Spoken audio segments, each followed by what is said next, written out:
के गान में, विवर्धमान महान जिन विचरे हमारे ध्यान में। समय सार परमागम के पुण्य पाप अधिकार में सुबह अपन ने 103 कलश का विस्तार से अर्थ किया था। ये मेरे सामने जो समय सार अभी रखा है, ये गुजराती का समय सार अनुशीलन है और इसमें गुजराती में भी कलशों का पद्यानुवाद है। शायद आप लोगों को ख्याल में भी नहीं होगा। और एक गुजराती में कलशों का पद्यानुवाद हिंदी के आधार पर रजनी भाई गोसलिया ने किया है। और इस सूर्य समय सार अनुशीलन का अनुवाद आपको जानकर आश्चर्य होगा, हिंदुस्तान में नहीं हुआ, अमेरिका में हुआ है। और अमेरिका के जिन लोगों ने ये किया है, वो लोग, जब मैं सबसे पहले 84 में गया था तब इस मामले के जीरो थे। इसमें आपने देखा होगा जयाबेन नागदा का नाम लिखा है, जो अपन प्रकरण पढ़ रहे हैं ना, ये जयाबेन नागदा ने किया है एक गुजराती अनुवाद। जयाबेन नागदा को आप बहुत अच्छी तरह जानते हैं, वो यहाँ आकर के महीनों रही है, शायद उनने फ्लैट भी लिया है। तो जब तक मैं गया था तब तक वे बिल्कुल भी गुरुदेव के तत्व ज्ञान से अपरिचित थी। फिर वहाँ तक लगातार 20 बरस तक वहाँ कैंप लगाए। कैंपों में बालबोध पाठमाला भाग 1, 2, 3, बीतरा विज्ञान पाठमाला भाग 1, 2, 3, तत्व ज्ञान पाठमाला भाग 1, 2, 3, ये सब पढ़ाए उन लोगों को। और वे इतने अच्छे स्वाध्यायी विद्वान हो गए कि वे समय सार अनुशीलन के अनुवाद करने में समर्थ हो गए। कितना काम हुआ है मोटानी जी। मोटानी जी ने तो इसको पूरा यहाँ पर छपाया है ना बम्बई में, तो एक एक अक्षर इसका प्रूफ देखा है कि वो किस स्तर का अनुवाद है। और पद्यानुवाद पूरा गुजराती में कलश का वो रजनी भाई गोसलिया ने किया है। कुछ गद्यानुवाद भी रजनी भाई ने किया है, कुछ गिजाबेन नागदा ने किया है, कुछ अरुणाबेन ने किया है। ये सब नाम इसमें लिखे हैं। मेरे कहने का मतलब ऐसे वहाँ अनेकानेक लोग तैयार हो गए हैं कि जो इस गहराई से समय सार का अध्ययन और स्वाध्याय करते हैं। समय सार अमेरिका में 2100 घरों में विराजमान है, दिगंबर और श्वेतांबर दोनों की। और जहाँ जहाँ हम जिन घरों में जाते हैं वो सर्वोच्च स्थान पर घर में रखा मिलता है और उनका वो स्वाध्याय वगैरह भी करते हैं। नहीं तो उनकी समझ लो पूजा भक्ति नहीं, विनय पूर्वक नमस्कार तो रोजाना करते ही करते हैं। गुरुदेव श्री तो फरमाते थे, भाई सभी आत्मा हैं,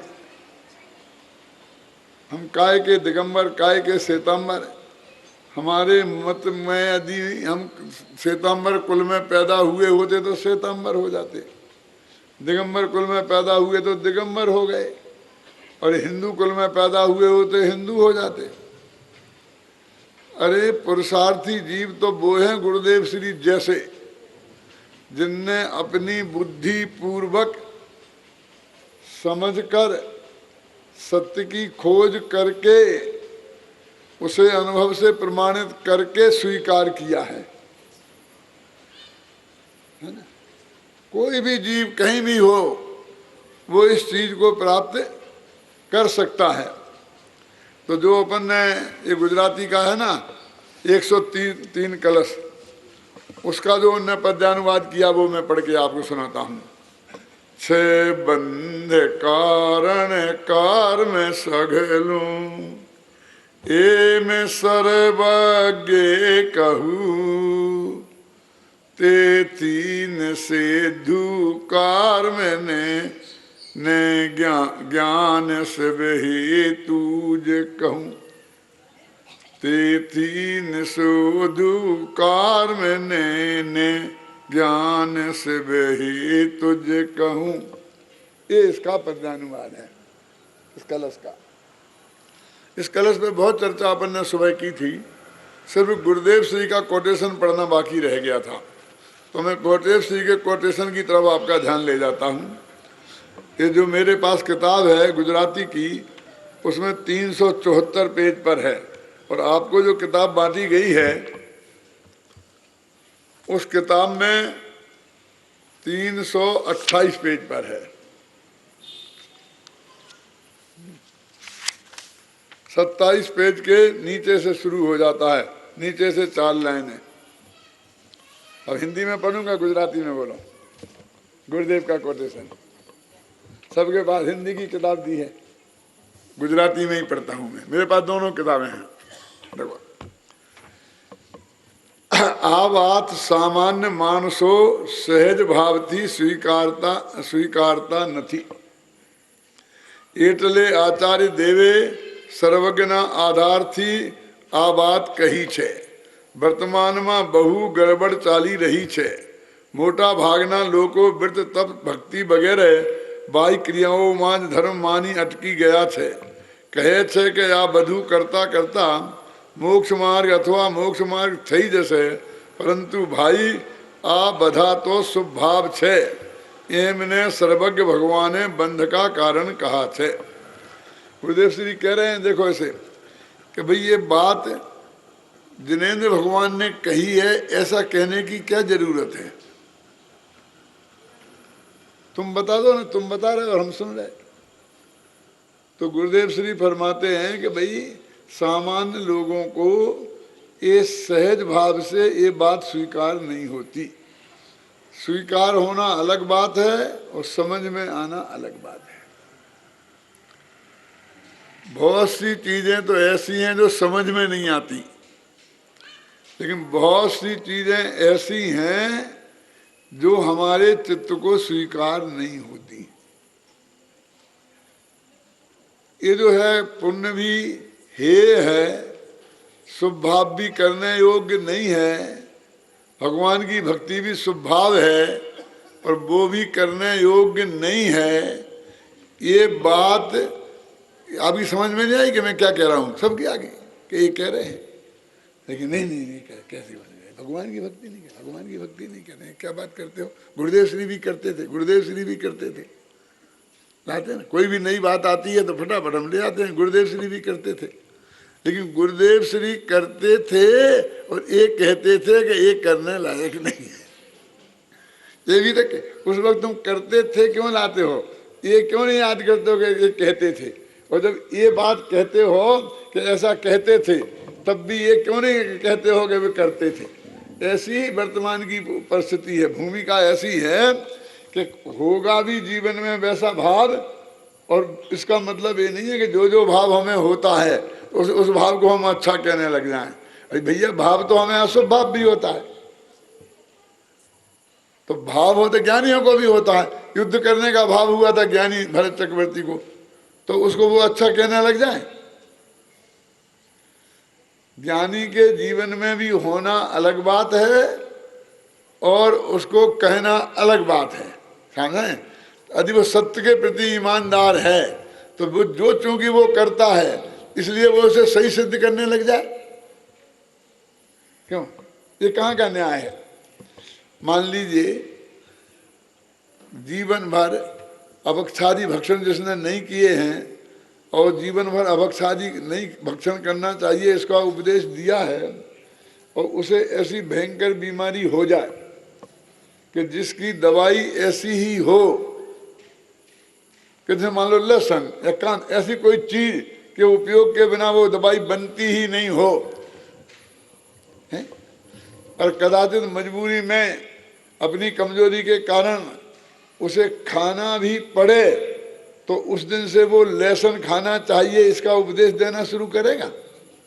वो कहेगा मेरी कमजोरी है, मैं छूट नहीं सकती है, लेकिन ये बिल्कुल छोड़ने लायक ही है। ऐसा भी हो सकता है कि रोजाना जहर का इंजेक्शन लेना पड़े। कुछ बीमारियों में जहर भी तो दवाई है ना, जहर से जहर कटता है, तो क्या वो जहर खाने लायक है कहने लग जाएगा? कहते ये गुरुदेव कहते हैं ये बात ऐसी है कि जन सामान्य हमारे वजन से स्वीकार नहीं करेगी। हम समझते हैं कि हमारे वजन से स्वीकार नहीं करेगी, तो हम गुरुदेव के कोटेशन निकाल के लाके आपको इसमें रखते हैं। यदि हमें भरोसा होता कि हमारे कहने से तुम मान लोगे, तो एक कोटेशन हमें लिखने की क्या जरूरत थी, बोलो। और इतने कोटेशन पेज पर हमने लिख दिए। अभी तक 14,000 पेज लिखे, और कोई पेज ऐसा नहीं होगा जिसमें गुरुदेव श्री का नाम नहीं आया होगा। क्यों? उसके बाद तो हमें गुरुदेव के विरोधी सिद्ध करने पे लोग उतारू हैं। तुम्हारी क्या हालत होगी? तुम्हारे बाप का नाम म्युनिसिपैलिटी में लिखा है, क्या मतलब? कल ये प्रश्न आएगा कि तुम गुरुदेव श्री के भगत हो कि नहीं हो, तो तुम कैसे सिद्ध करोगे कि हम भगत हैं? कि वो क्या कहते थे इसका तो तुम्हें खबर ही नहीं है, उसका तुमने स्वाध्याय नहीं किया है, पता ही नहीं है उसका क्या अर्थ है, ये समझ में ही नहीं है, तो तुम कैसे साबित करोगे?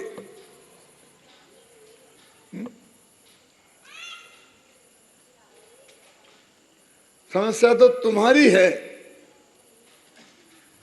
कि तुम गुरुदेव के अनुयायी थे, कल तुम्हारे बेटे के बेटे कैसे जानेंगे? क्यों? तो हमारी बात करते हो। अरे हम तो अब बदलना भी चाहें तो नहीं बदल सकते हैं। 14,000 जगह लिख के दे दिया, अब क्या बदलेंगे? कैसे बदलेंगे? उनको हम वापस कैसे लेंगे? अभय कुमार जी बताओ। हम तो पार्टी बदलना चाहें तो नहीं बदल सकते मधुकर भाई, हैं? बोलो।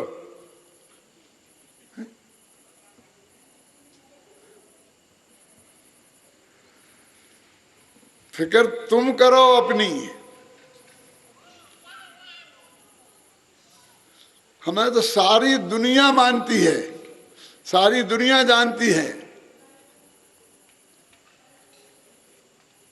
यदि हम आज ये प्रश्नोत्तर निकालें सारे समाज में कि गुरुदेव श्री की अनुयायियों में जो प्रमुख 10 अनुयायी हैं उनके नाम लिखो, क्यों?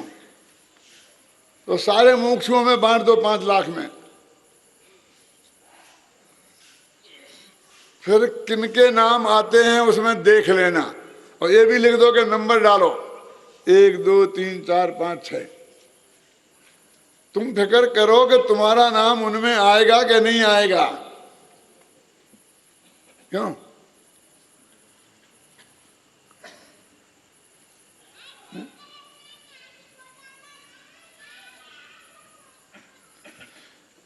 गुरुदेव श्री फरमा रहे कि सर्वज्ञ के आधार से बात क्यों कह रहे कि हमारी बात तुम पर नहीं मानोगे तो हम गुरुदेव की बात का कोट कर रहे हैं। फिर गुरुदेव ने तुम नहीं मानोगे तो कुंद को, टोडरमल को, अमृतचंद्र को कोट किया।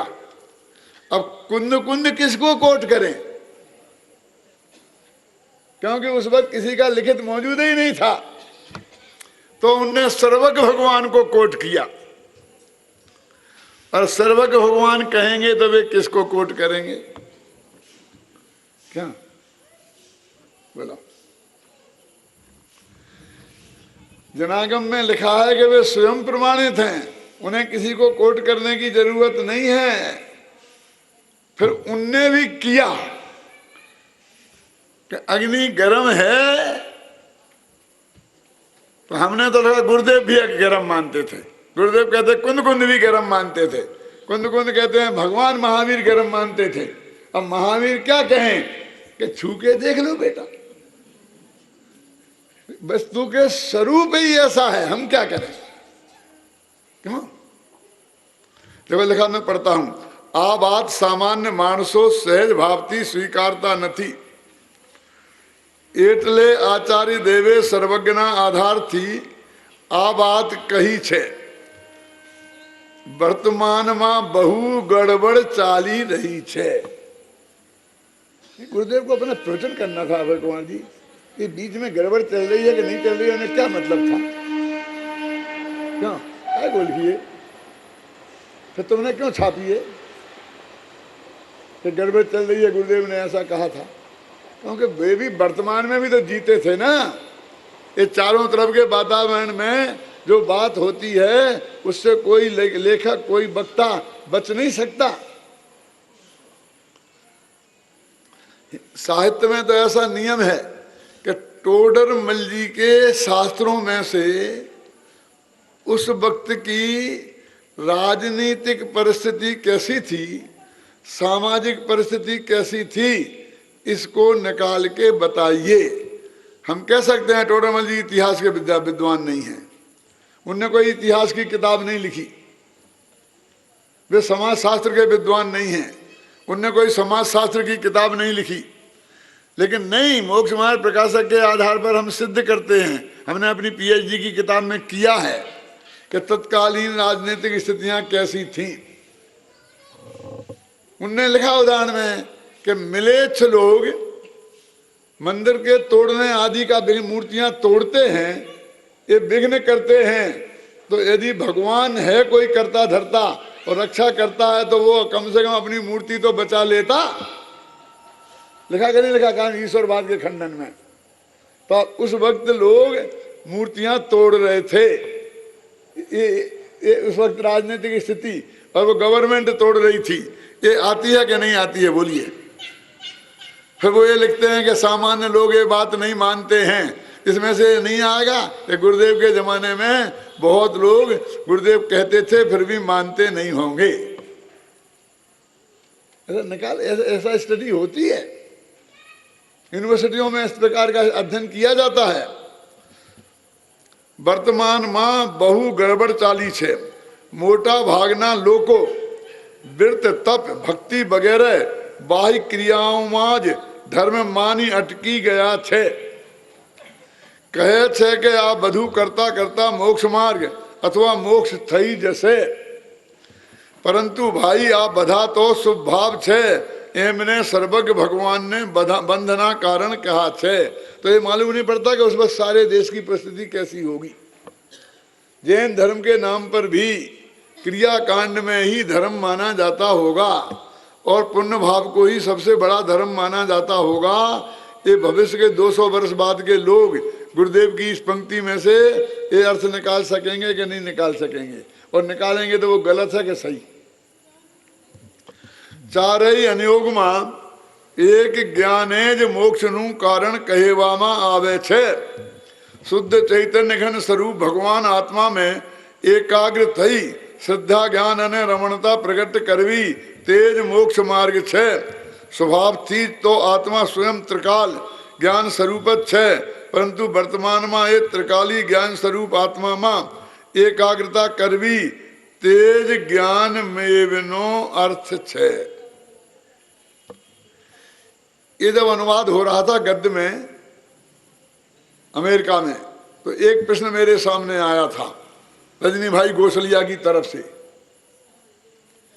कि आपने ये लिखा है उसका हम गुजराती करें, तो इसका गुजराती तो हमारे समय सार में पहले किया ही हुआ है, तो हम वही उठा के क्यों ना रख दें,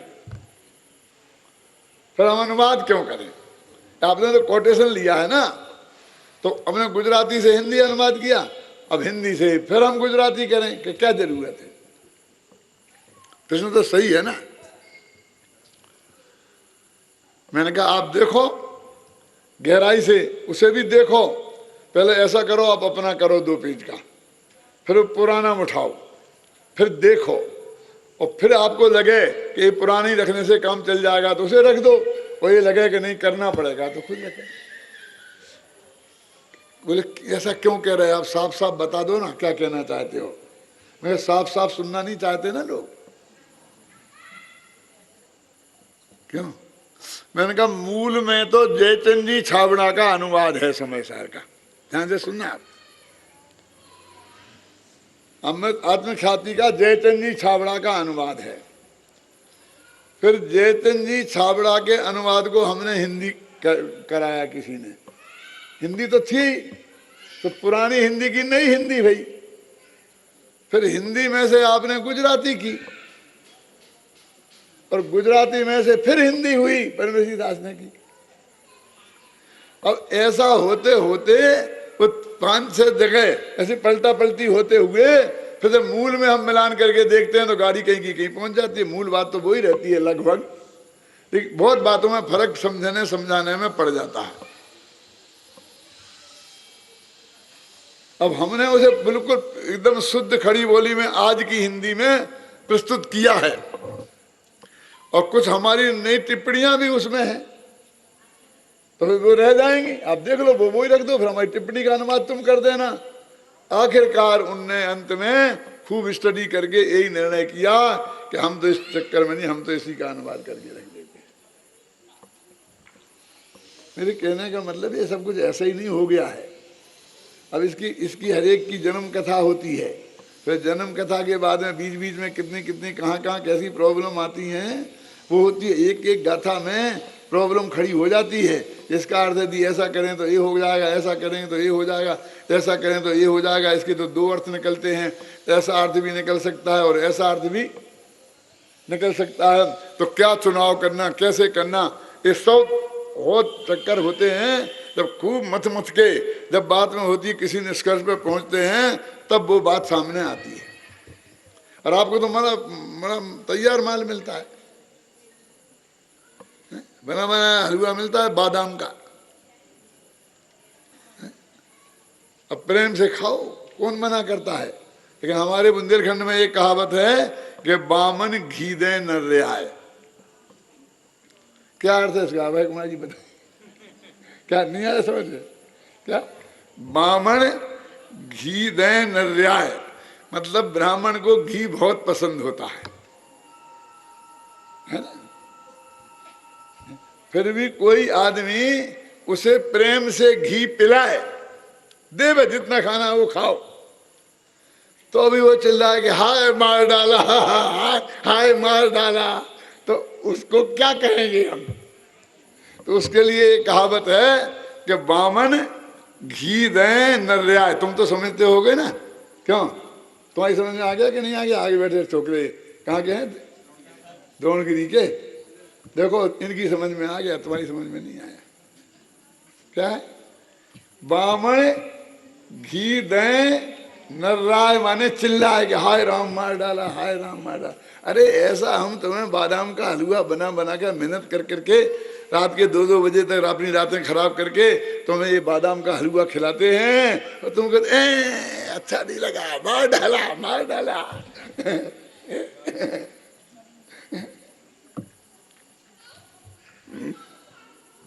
क्या करें? जिसके भाग्य में ये बात प्राप्त करना नहीं लिखी होगी वो नहीं करेगा। हम क्या कर सकते हैं उसके लिए? उसमें हमारा ही कर्म का उदय काम नहीं करता ना, उसमें उसका भी तो कर्म का उदय, उसकी तो वर्तमान पर्यायगत योग्यता, ये सब बीतें काउंट करती हैं क्या नहीं करती हैं? देखो ज्ञान वेब कहीं ने आचार्य देवे अहीं वर्तमान पर्याय में रुशुद्ध रत्नत्रय होवानी बात करी छे। ज्ञान मेव बेहतम शिव हेतु, मूल में क्या था? ज्ञान ही एकमात्र मुक्ति का कारण है। इसमें बनारसी दास ने क्या अर्थ किया था ज्ञान का, है याद? सुबह बताया था, किसी को नहीं है? वो कलश था ना इसी का, जो ये कलश, मोक्ष को करैया एक शुद्ध उपयोग है। ये ज्ञान का शुद्ध उपयोग किया है बनारसी दास ने। भोजल तरैया राग द्वेष को हरैया, महामोक्ष को करैया एक शुद्ध उपयोग है। बनारसी दास ने इसका अर्थ शुद्ध उपयोग किया। ज्ञान माने ज्ञान स्वभाव नहीं, ज्ञान माने आत्मा भी होता है, ज्ञान माने ज्ञान गुण भी होता है, ज्ञान माने ज्ञान पर्याय भी होता है। मिथ्या ज्ञान को भी ज्ञान कहते हैं, सम्यक ज्ञान को भी ज्ञान कहते हैं, और सम्यक दृष्टि के ज्ञान को जो पर में लगा है, विषय कसाय में लगा है, उसे भी ज्ञान कहते हैं। लेकिन यहाँ ज्ञान मोक्ष का करैया कौन सा ज्ञान है? जो आत्मा में लगा हुआ ज्ञान है। इसलिए ज्ञान मेव बेहतम सब हेतु, तो ज्ञान मेव कहा तो उसका अर्थ आत्मा में लगा हुआ ज्ञान समझना। ख्याल में आई ना? अभी अपन पढ़ रहे थे गुरुदेव में क्या लिखा, ज्ञान मेव कहीं ने आचार्य देवे यही वर्तमान पर्याय में शुद्ध रत्नत्रय रूप होवानी बात करी छे। शुद्धोपयोग शुद्ध रत्नत्रय का नाम है। भगवान आत्मा जे त्रिकाली ध्रुव ज्ञान स्वभावनी वस्तु छे, एना मां एकाग्रता करवी मोक्ष नु कारण छे। तो आत्मा में एकाग्रता करवी, इसी का नाम शुद्धोपयोग है। जो बनारसीदास ने लिखा है वही गुरुदेव श्री फरमा रहे हैं। अशुभनी जेम शुभपण बंधनु कारण होवा थी, धर्मनु कारण न होई सके, आथी मोक्ष मार्ग में तेनो निषेध करवामा आव्यो छे, है ना। अब मामला पलटता है। अभी तक एक जो प्रकरण अपन ने कल कहा था, सुबह कल से चल रहा है, वो ये खत्म हुआ। अब एक नया प्रश्न खड़ा होता है। अहीं एक प्रश्न उत्पन्न थाय छे के जे मुक्तिना मार्ग में बधा कर्म त्याग करवा योग्य छे, तो पण मुक्ति मार्ग में प्रवासी मुनिराज शू करसे, कारण के एमने तो करवानु काई रहूज नहीं। क्या कह रहे कि तुमने कह दी कि अशुभ मत करो, शुभ भी मत करो। अब मुनिराज करेंगे क्या? वे तो निठल्ले हो जाएंगे और फालतू दिमाग शैतान का क्या। ये प्रश्न है कि तुम शुभ का भी निषेध कर रहे हो और अशुभ का भी निषेध कर रहे हो, तो फिर हमें देखा काम तो जगत में दो ही हैं। अरे क्या अपने घर का धंधा व्यापार करना, बाल बच्चे पालना, एक काम ये है कि मंदिर बनवाना, धर्मशालाएं बनवाना, विद्यार्थियों को पढ़ाना, महाविद्यालय खोलना, दूसरों के बाल बच्चों को पालना, दो ही काम है। और यदि ये काम नहीं करेंगे मुनिराज, ख्याल नहीं ना, तो फिर मुनिराज करेंगे क्या? ये समस्या खड़ी हुई कि अपन को क्या लेना देना, मुनिराज को जो करना होगा करें, अपन तो मुनिराज है नहीं, इसमें क्यों हम अपना माथा खराब करें? क्यों? ये प्रश्न है। तो बनारसी दास जी ने इस बात को क्या लिखा, मुनि माने मुनि नहीं। अरे क्या कह रहे, मुनि माने सम्यक दृष्टि, मुनि माने अणुवृत्ति, मुनि माने महावृत्ति, ये सब इसमें लिखा है। गुरुदेव बताते हो ना, देखो मुनि शब्द का अर्थ सम्यक दृष्टि भी होता है, वो यही कलश है। क्या पहले बनारसी दास को पढ़ते हैं अपन, इसके देखो निकालो कौन सा पेज है आपकी में। मेरा मैं गुजराती का निकाला है, उसमें है 378। हिंदी का भी निकाल देता हूं।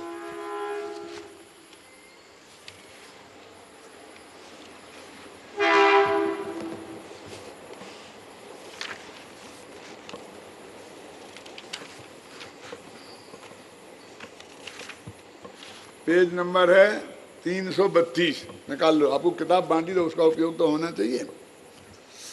बनारसी दास जी क्या कहते हैं सुनो। शिष्य कहे स्वामी तुम्हें करनी सुबह सुबह, कीनी है निषिद्ध मेरे संशय मन माही है। तुमने सब सुबह शुभ कर्मी का निषेध कर दिया, तो मेरे मन में एक संशय हो गया। क्या संशय हो गया तुम्हारे लिए? कि मोक्ष के सदैया ज्ञाता देश भरेती मुनीस, कि मोक्ष की साधना करने वाले ज्ञाता माने सम्यक दृष्टि और देश वृत्ति और मुनीस, उनने तो कहा था मुनिया, और उसका अर्थ बनारसी दास ने क्या किया? ज्ञाता देश वृत्ति और मुनीस, तिनकी अवस्था तो निरावलंब नहीं है। बनारसी दास में भी कितनी पकड़ थी, क्यों? जरा एक रिसर्च करो कि बनारसी दास में ये बात कहाँ से सीखी, ये असली बात किसकी है। क्या करना पड़ेगा इसके लिए? बोलो क्या नाम, तुम्हारा नाम भूल जाता हूँ भाई। हैं? रमेश भाई, क्या क्या करें हम? तो बनारसी दास जी ने ये लिखा है कि एक पांडे राजमल जी थे, उनने बाल बोधनी नाम की टीका लिखी थी। मैंने उस टीका को पढ़ के समय सार नाटक बनाया, लिखा। ये तो आप सबको मालूम है ना। तो अब उसे देखें अपन, बाल बोधनी टीका। तो उसमें जाके देखो तो वहां लिखा कि मुनि से मुनिया माने अवृत सम्य दृष्टि देशवृत्ति, यानी ये उनकी रिसर्च है। अब उनके आगे भी देखो और किसने लिखा था, यदि मिल जाए तो फिर उन तक पहुंचेंगे अपन। क्यों? क्या कहना चाहते हैं? मैंने कहा था ना कि हम काय कोई झंझट में पड़े कि मुनि यदि निरावलंब हो जाएंगे तो हो जाने दो। तो वो कहते हैं कि भैया सम्यक दृष्टि, श्रावक और मुनि ये सबकी बात है कि वे शुभ भाव करेंगे नहीं और अशुभ भाव करेंगे नहीं, तो क्या करेंगे? अपना हमारा यही तो संकट है कि घर का धंधा पानी छोड़ दिया है, दुकानदारी करना नहीं है, नौकरी करना नहीं है, तो क्या करें दिन भर? फिर बोलो क्यों? तो शुभ भाव करें। क्यों? तो शुभ भाव कैसे करें? तो शुभ कर्म करें। शुभ कैसे कर्म करें? कि भाई मंदिर ये सब बनाए, कुछ ना कुछ कराएं, कुछ ना कुछ करें, बस खत्म। क्योंकि वो आदत तो है, करने बिना तो इसे रहा नहीं जाता है। घर में रहता तो 2 कमरे का मकान बनाता सारी जिंदगी में एक बार। अब इसने घर छोड़ के क्या किया है? अब 200 कमरे कम पड़ते हैं। क्यों?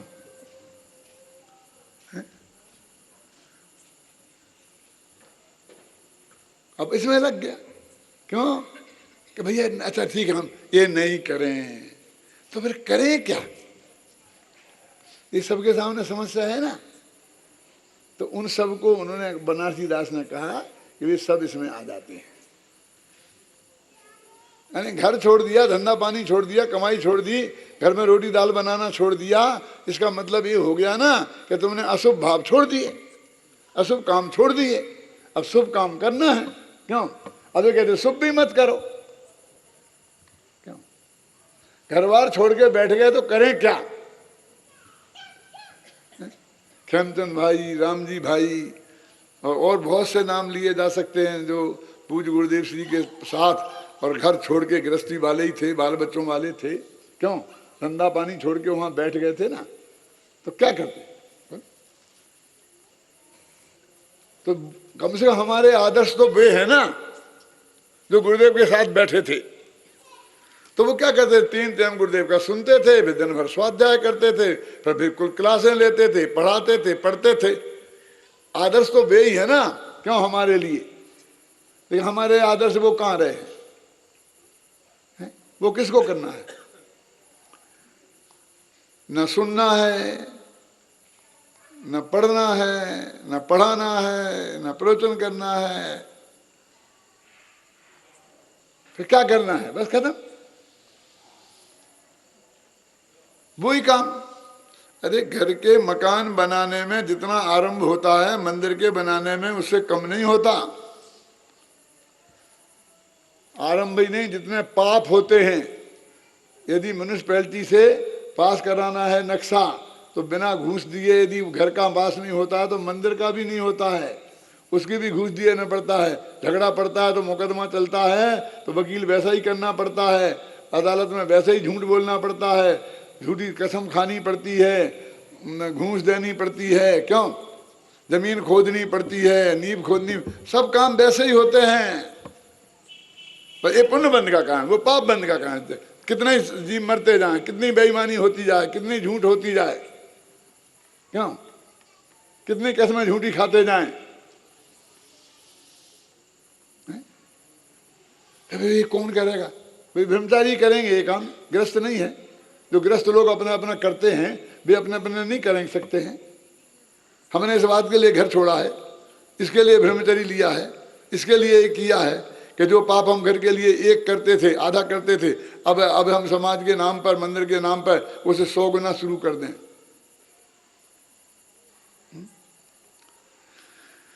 इसलिए लिखा देखो, मोक्ष के सधैया ज्ञाता देश विरति मुनीश, इनकी अवस्था तो निरावलंब पाही है। तो उसका जवाब देते हैं, क्या देते हैं जवाब? कहे गुरु कर्म को नाश अनुभव अभ्यास। कर्म का नाश करने के लिए जो आत्मा का अनुभव होता है उसका अभ्यास, ऐसो अवलंब उनको उन पाही है। ऐसा अवलंब तो उनका उन्हीं के लिए अंदर मौजूद है ना, अपना आत्मा है ना, उसका ध्यान करें, उसका ज्ञान करें, उसका स्वाध्याय करें, जिन शास्त्रों में उसकी चर्चा हो वो पढ़ें, पढ़ाएं, लिखें, लिखाएं, उनको अवलंब उन्हीं के माई हैं। निश्चय से अपने आत्मा का ध्यान करें और व्यवहार से उस आत्मा का स्वरूप समझें, समझाएं। बस इतनी मर्यादा है मुनियों के लिए, और वही मर्यादा सब घर छोड़ने वालों के लिए है। लिखा ना, करें कहें गुरु कर्म को नाश अनुभव अभ्यास, ऐसो अवलंब उन्हीं को उन पाही है। निरुपाधि आत्म समाज सोई शिवरूप, और दौर धूप पुदगल पर छाई है। मैं कहता हूं अपने तो पूज्य गुरुदेव श्री आदर्श है ना, जब उन्होंने मुनि पद छोड़ दिया, सावक धर्म स्वीकार कर लिया, क्यों? तो फिर सारी जिंदगी उनने क्या किया? राम जी भाई ने घर छोड़ दिया और सोनगढ़ में जाके रहने लग गए, तो क्या किया जिंदगी भर? खेमचंद भाई ने क्या किया जिंदगी भर? पंडित हिम्मत भाई जी ने क्या किया? बहन श्री बहन ने क्या किया? और भी ऐसे जो बहुत आत्मार्थी जीव हैं, वो हमारे लिए आदर्श है ना, कि हमें वो काम करना चाहिए, उसमें ही हमें अपने जीवन को लगाना चाहिए। देखो ये गुरुदेव का भी पढ़ेंगे अपन, फिर पीछे चलते हैं। बनारसीदास का सुनाया थोड़ा आपको, पहले संस्कृत का पढ़ते हैं। निषिद्धे सर्विस्मिन् सुकृत दुरते कर्मणि किल, प्रवृत्ते नैष्कर्मे न खलु मुनया संत शरणा, तदा ज्ञाने ज्ञानम प्रतिचरित मेषाम ही शरणम, स्वयं विन्दन्ते ते परम अमृतम तात्र निरता। इसका हिंदी अनुवाद, सभी शुभाशुभ भावों के निषेध होने से अशरण होंगे, नहीं रमेंगे निज स्वभाव में। अरे मुनीश्वर तो निज दिन निज में ही रहते, निजानंद के परमामृत में ही नित रमते। देखो, निषिद्धे सर्विस्मिन्, सर्विस्मिन् निषिद्धे क्या? दुष्कृत नहीं, सुकृत दुष्कर्मणि कर्मणि। सुकर्म अच्छे कर्म और बुरे कर्म, इनका पूर्णतः निषेध कर देने पर, निषिद्धे सर्विस्मिन्, संस्कृत जो जानते हैं सप्तमी का एक वचन है ना, जिसका निषेध कर देने पर, प्रवृत्ते नैष्कर्यम न मुनिया संति शरणा, मुनि लोग अशरण नहीं होंगे। क्यों? कि वे निष्कर्म में प्रवृत्ति करेंगे। प्रवृत्ते नैष्कर्म्यम, निष्कर्म अवस्था में प्रवृत्ति करेंगे। ये भी थोड़ी बात समझ लो। जैन धर्म पर ये कहा जाता है कि जैन धर्म निर्वृत्ति प्रधान धर्म है और बाकी के धर्म प्रवृत्ति प्रधान धर्म है। ये सुना आपने कभी क्या?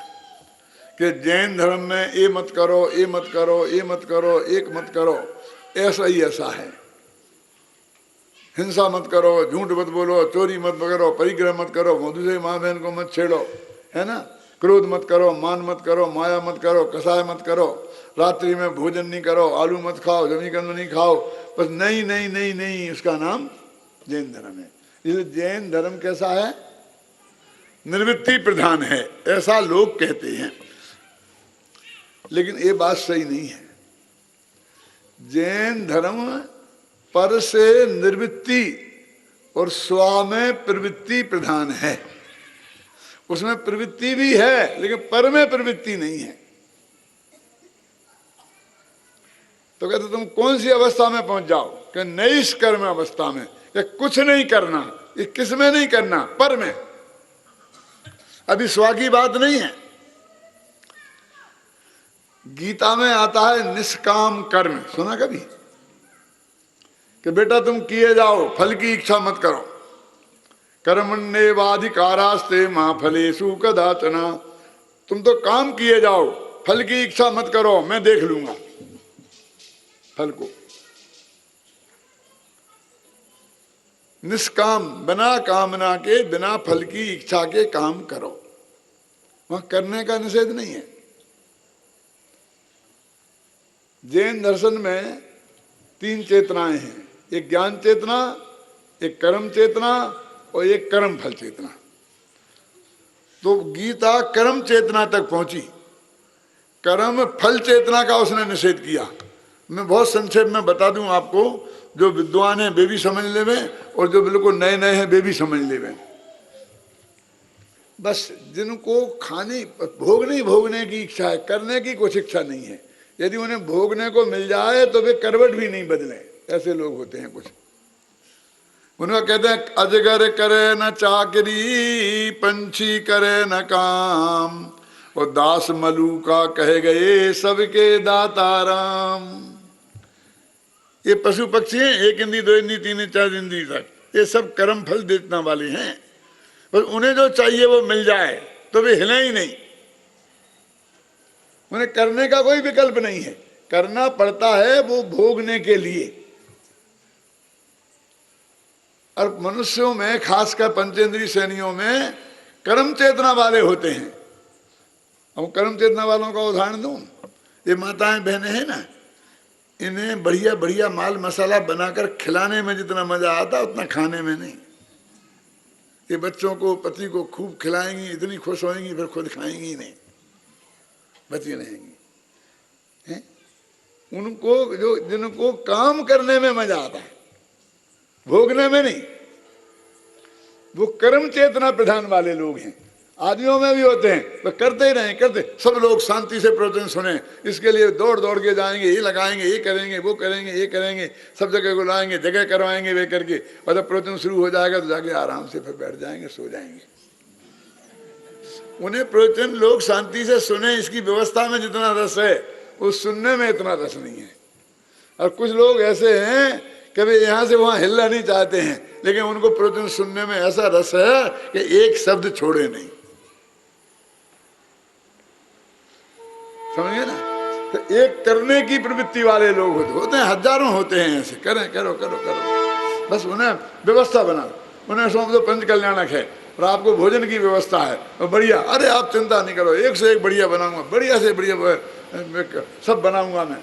अब कहें प्रसाद आप पंडाल में आ ही नहीं पाओगे, कि कोई बात नहीं है, मैं दूसरी जगह कहीं पंच कल्याणक होगा वहाँ देख आऊँगा।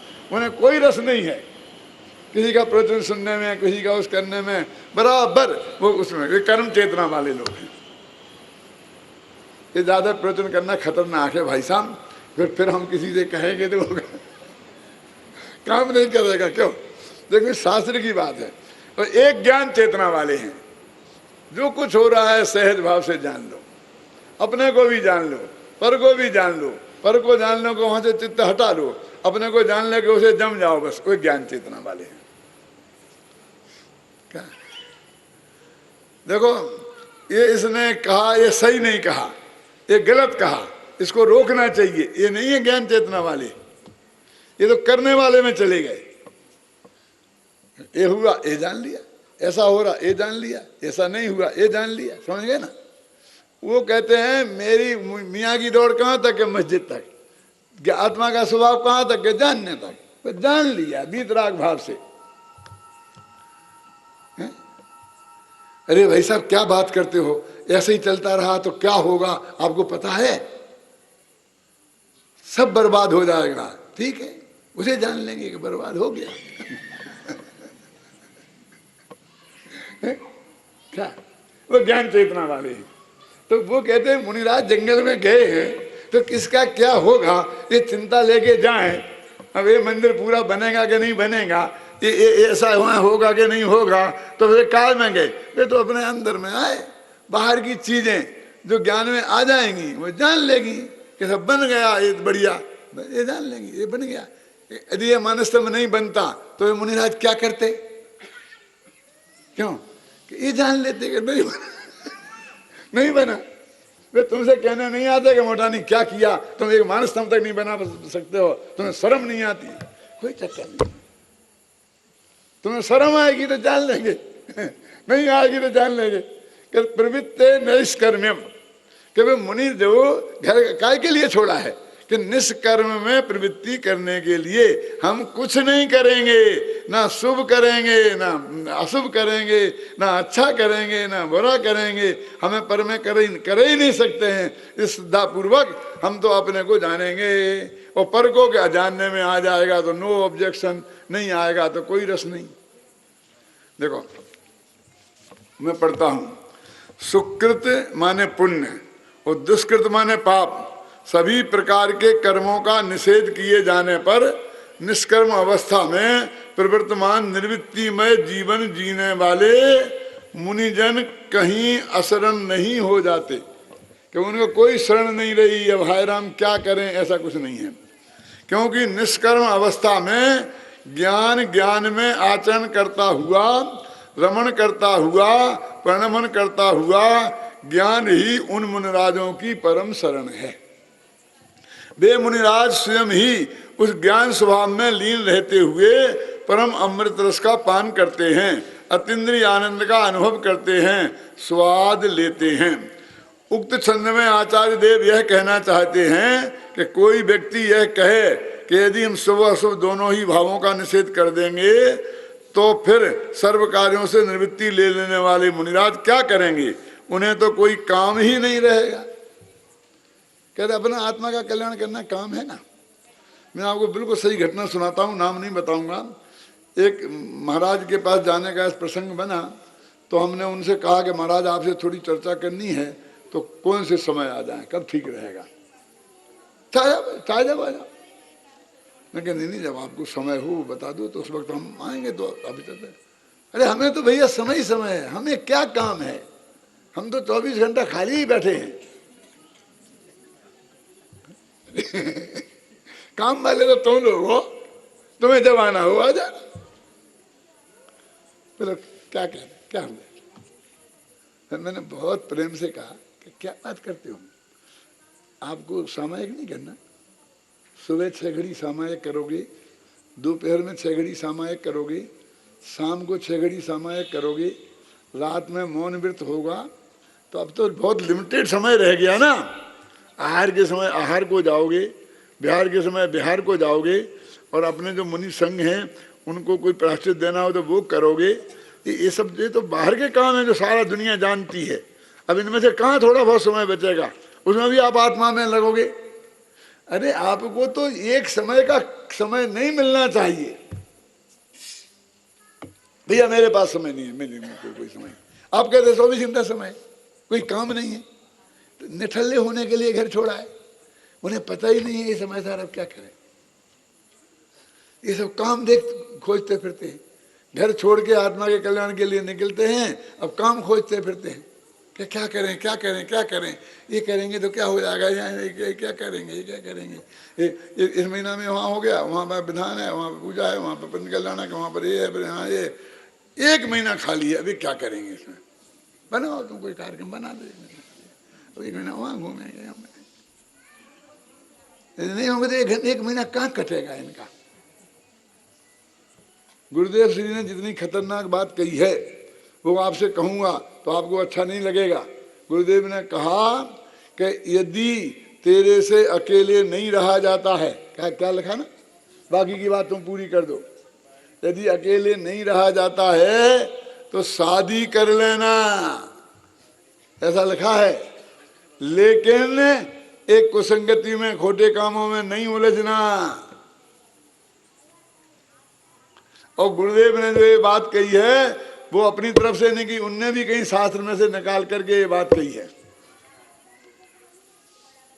कि तेरी प्रवृत्ति कम से कम एक सीमा में तो रहेगी, लेकिन यहाँ पर घर छोड़े घर घर फिरे तो अब कब हूं ना छोड़ो कन। एक पति पत्नी में जरा झगड़ा ज्यादा होता था तो पति ने देखा कि मानती ही नहीं है।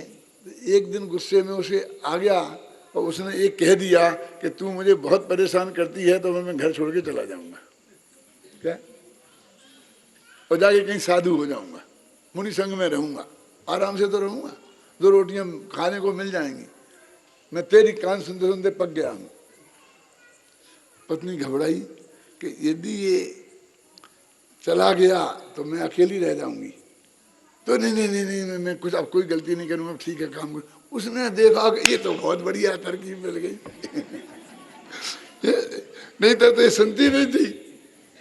तो धीरे धीरे हर बात में वो इसका प्रयोग करने लगा। एक गिलास पानी लाना, अरे मैं काम कर रही हूँ, तुम 1 गिलास पानी भर के नहीं पी सकते हो, तुम घर में करेगी तो मैं दीक्षा ले लूंगा। फटाफट गिलास पानी आ गया। अब धीरे धीरे वो पत्नी बहुत परेशान हो गई, इनकी हाजिरी भरते भरते बहुत परेशान हो गई।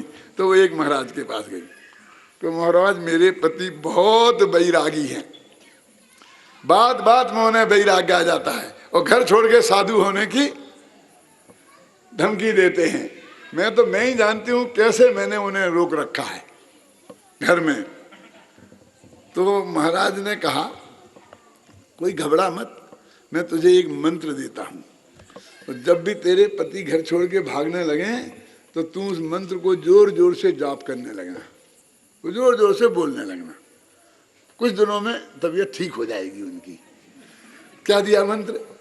उसने मंत्र दिया, घर छोड़े यदि हरि मिले तो अबहु छोड़ो कंत, और घर छोड़े घर घर फिरो तो कबहू न छोड़ो घंत। क्या कहा कि यदि घर के छोड़ने से तुम्हें भगवान की प्राप्ति होती है तो तुम मेरे पे कृपा करके मत रहो, अभी छोड़ के चले जाओ।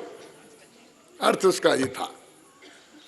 और यदि एक घर छोड़ के और घर घर के चक्कर काटना हो, एक पत्नी छोड़कर हजारों माताओं बहनों को दृष्टि डालनी हो, क्यों? एक घर का मकान बनाने से दुनिया भर के मकान बनाने हो, समझ गए ना आप? तो कहूं नहीं छोड़ना। बेचारी बिना पढ़ी लिखी थी, वो तो मंत्र याद कर लिया था, उसकी अर्थ समझ में कुछ नहीं आया था, लेकिन पति तो पढ़ा लिखा था ना, तो वो समझ गया ये कह रही है कि तुम घर छोड़ दो, अभी चले जाओ, अभी चले जाओ। जाना थोड़ी था, उसे तो धमकी देनी थी, तो उसने धीरे धीरे धमकी देना बंद कर दिया। अब ये हथियार काम नहीं आएगा। तो ऐसे ही कहते भाई कि तुमने घर काय के लिए छोड़ा? अपने आत्मा के कल्याण के लिए। और ये कहते हो हमें कोई काम ही नहीं है, अब हम क्या काम करें? अब काम तलाशते फिरते। अपने आत्मा का कल्याण का काम 24 घंटे का काम है भाई साहब, उसमें से 1 मिनट भी बचना नहीं चाहिए था आपको ये दुनियादारी के व्यर्थ की बातों में उलझने के लिए। आत्मा का ही कल्याण करने के लिए आपको लगना चाहिए था। इसलिए कहते हुए मुनिराज माने अवृत्ति, सम्यक दृष्टि, अनुवृत्ति, और मुनिराज माने सभी ग्रह त्यागियों के लिए ये बात है कि वे उनके लिए उनका भगवान आत्मा परम शरण है। शेष का